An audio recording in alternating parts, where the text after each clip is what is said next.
Il y avait un jeune prince qui trouvait les gens autour de lui méchants et égoïstes. Il en parla un jour à son précepteur qui était un homme sage et avisé et qui confia une bague au prince. « Cette bague est magique.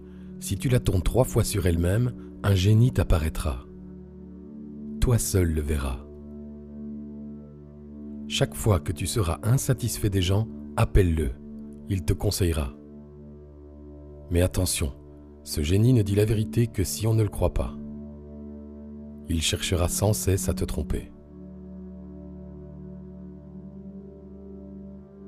Un jour, le prince entra dans une violente colère contre un dignitaire de la cour qui avait agi contre ses intérêts.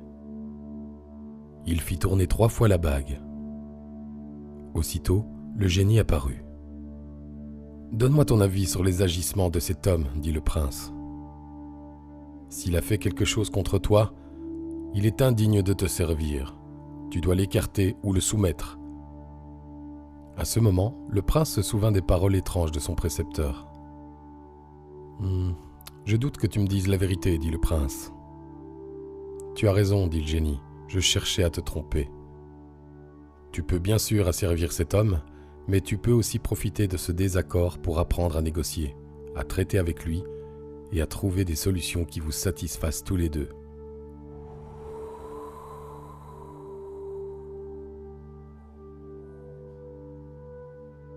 Parcourant un jour la ville avec quelques compagnons, le prince vit une immense foule entourer un prédicateur populaire. Il écouta un instant le prêche de cet homme et fut profondément choqué par des paroles qui contrastaient violemment avec ses propres convictions. Il appela le génie. « Génie, que dois-je faire ?»« Fais-le taire ou rends-le inoffensif, dit le génie. Cet homme défend des idées subversives.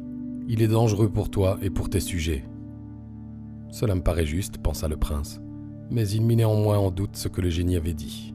« Tu as raison, dit le génie, je mentais. Tu peux neutraliser cet homme, mais tu peux aussi examiner ses croyances, remettre en cause tes propres certitudes et t'enrichir de vos différences. »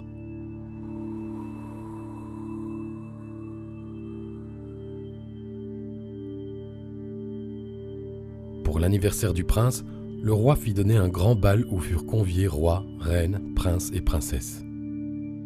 Le prince s'éprit d'une belle princesse qui ne quitta plus des yeux et qui l'invita maintes fois à danser sans jamais oser lui déclarer sa flamme. Un autre prince invita à son tour la princesse. Notre prince sentit monter en lui une jalousie profonde. Il appela alors son génie.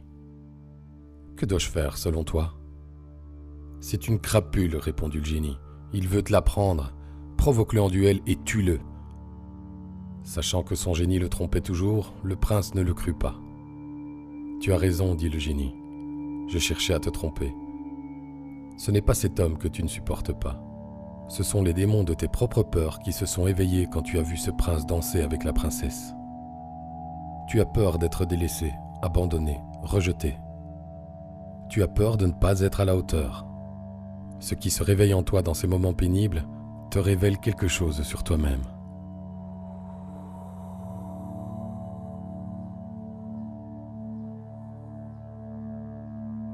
À l'occasion de la réunion du Grand Conseil du Royaume, un jeune noble téméraire critiqua à plusieurs reprises le prince et lui reprocha sa façon de gérer certaines affaires du royaume.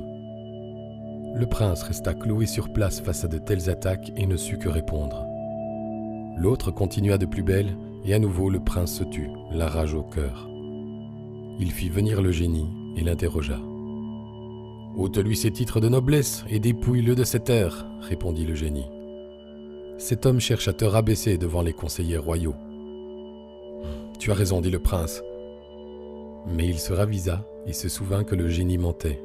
« Dis-moi la vérité, continue le prince. »« Je vais te la dire, rétorqua le génie, même si cela ne te plaît pas. Ce n'est pas les attaques de cet homme qui t'ont déplu, mais l'impuissance dans laquelle tu t'es retrouvé et ton incapacité à te défendre. »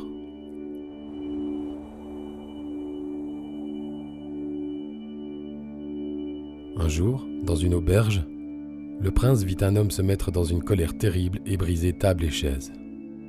Il voulut punir cet homme, mais il demanda d'abord conseil au génie. « Punis-le, dit le génie, Cet homme est violent et dangereux.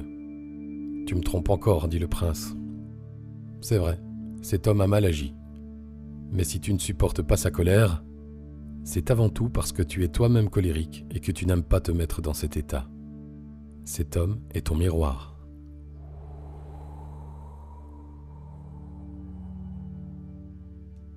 Une autre fois, le prince vit un marchand qui voulait fouetter un jeune garçon qui lui avait volé un fruit. Le prince avait vu filer le vrai voleur. Il arracha le fouet des mains du marchand et était sur le point de le battre lorsqu'il se ravisa. « Que m'arrive-t-il » dit-il au génie. « Pourquoi cette scène m'a-t-elle mis dans cet état ?»« Cet homme mérite le fouet pour ce qu'il a fait, » répondit le génie. « Me dis-tu la vérité ?»« Non, » dit le génie.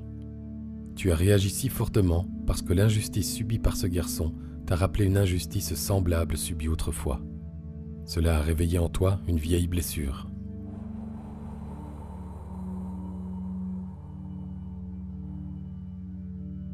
Alors, le prince réfléchit à tout ce que le génie lui avait dit. « Si j'ai bien compris, dit-il au génie, personne ne peut m'énerver, me blesser ou me déstabiliser. »« Tu as bien compris, dit le génie. Ce ne sont pas les paroles ou les actes des autres qui te dérangent ou que tu n'aimes pas, mais les vieux démons qui se réveillent en toi à cette occasion. Tes peurs, tes souffrances, tes failles, tes frustrations. Si tu jettes une mèche allumée dans une jarre d'huile, celle-ci s'enflammera. Mais si la jarre est vide, ou qu'elle contient de l'eau, la mèche s'éteindra d'elle-même. Ton agacement face aux autres est comme un feu qui s'allume en toi et qui peut te brûler, te consumer, te détruire. Mais il peut aussi t'illuminer, te forger, te façonner et faire de l'autre un allié sur le chemin de la transformation. Toute rencontre difficile devient alors une confrontation avec toi-même, une épreuve, une initiation. « J'ai besoin de savoir encore une chose, dit le prince. Qui es-tu ? Je suis, moi aussi, ton reflet dans le miroir.